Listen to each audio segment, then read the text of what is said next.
Excited to add another lanyard to the collection. This is for a Halo esport event. So it's a 4-day shoot. Tomorrow's just interviews, B-cam, stuff like that. Friday, Saturday, Sunday will be event coverage. I'm just getting my stuff ready now. Have to be up at 6 a.m. Don't want to have to deal with that in the morning. So the call time for the shoot was 8 a.m. and I got there around 7. I always try, at least on the first day, to get there about 45 minutes to an hour early because you're always gonna have to find where to go get your badge, where the actual media is taking place, just learning the layout of like any new location. And so being there, being prepared, you don't have to stress and you don't have to worry so much.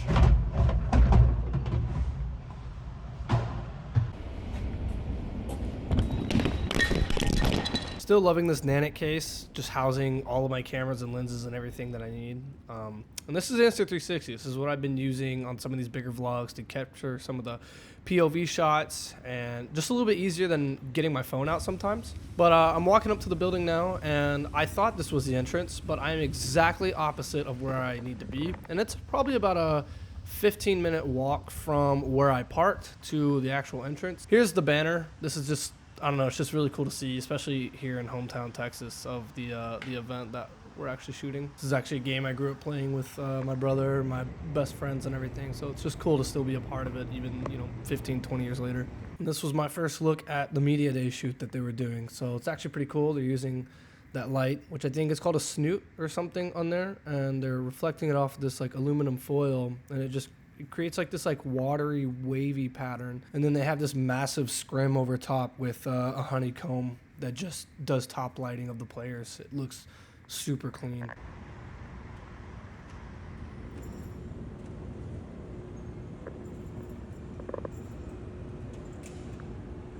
What's up? Coming to you live. Texas. That's esports. I think if we go this like. So I think one thing that's cool for me is just seeing this big production company who's done a lot of, really cool projects and big projects, things I've never even dreamed of, and seeing the way that they just kind of work through their own problems the same way that, we would, testing shots, testing lighting, testing different angles. And it's just kind of nice knowing that they don't just have like all the magical answers to everything that they're trying to do. They have to workshop everything. And so here, that's what they're doing. I mean, they're just testing different shots, different ideas before the players come in. And then, as the players come in, they're workshopping different things that really just like accentuate whatever players that they are bringing in to add some personality. So I'm on my way to set up the interview. That's what I'm here to do today, is be the B-cam for the interview of a docuseries that they're doing. So I'm using their Blackmagic, which is nice because I do have experience in the Blackmagic. It makes it easy for me to set up the shot, get the settings dialed in, and do all that. Take one.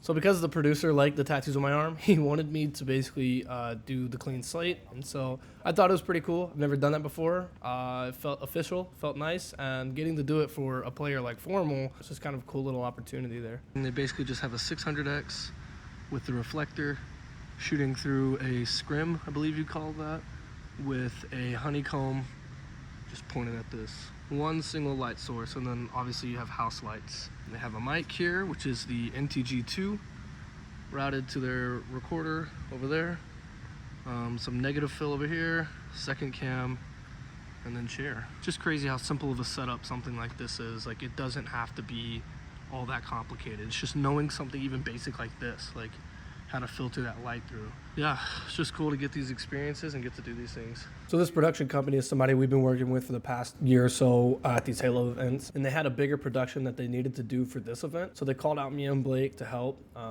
putting Blake on the cam op and putting me on B-cam for the interviews. And it's just really cool to see how these bigger productions work and how people in their respective roles function and do their part just to like make the vision come to life. How do you rate your experience so far? Oh, it's 10 out of 10. It's just the butt blaster 4000 right here is really putting in its work. Officially day 2. Day 3, like your body aches, you're tired. You're tired of filming that one guy in the crowd with a sign. Of course, he's an optic. Yeah. This is Ori. He's a god. So filming Halo is a bit unique comparatively to the other esports because Halo actually lets you, with the right access, onto the stage. And so you can get up here and get personal with the players. You could get shots that you would never be able to get in most other esports, and they just have an understanding of letting us capture the moment and tell the story. This is something I wish more esports would kind of get behind, letting us respectively get up there and get the shots that we need. It helps for orgs who send out media people to get good content for them. It helps for the documentaries. It helps for just all kinds of situations. And as long as you have the manners and know how to stay out of the player's way, not be a distraction, not be all up in their business whenever they're gaming, I think it's just good and healthy for the esport. So this is the crew that basically hired me. The guy in the green hat is Ori. The guy with the blonde hair is Drew. He's the producer. And the guy in the green jacket is Evan. He's the editor. So my job is to give Evan a bunch of footage throughout the event so that he can make hyper bumpers for teams that are fixing to play each other and stuff like that. This frees up Ori and Drew to work on the documentaries that they're covering on 2 individual players at this event. So I'm essentially just running around every game, capturing as much footage as I can of every single player that I possibly can, trying to get the big moments, the big reactions. Then I drop it off to Evan about every hour, and then he just starts cutting it up. He lets me know what he needs and what he doesn't need anymore, what teams he's looking for, and stuff like that. And so this is pretty much my job throughout the entirety of the weekend. And this is where things start to get challenging. This is a side station where 3 different games are going on at once. So that's 6 different teams playing, plus main stage and crowd. So I have to navigate both the side stage and the reactions that come from there, and the main stage and what's going on over there. And this game was a perfect example of needing to be at the right place at the right time. This was a huge upset that no one really expected, and I was there to capture all the big emotions that came from it. So a lot of the times whenever I'm out and about, you hear the team screaming, you hear them start to get loud, and that's where you basically want to gravitate to, because that's where all the emotions are happening, and that's where upsets are possibly happening. That's where storylines are being made. And so you have to have an ear out for that all the time and know where to be. And one of the biggest things is just figuring out which player is going to give you that big emotion. Some players are completely mono about winning or losing. And so you have to get there, quickly figure out who's going to have the big reaction and focus on them to get the shot that you can.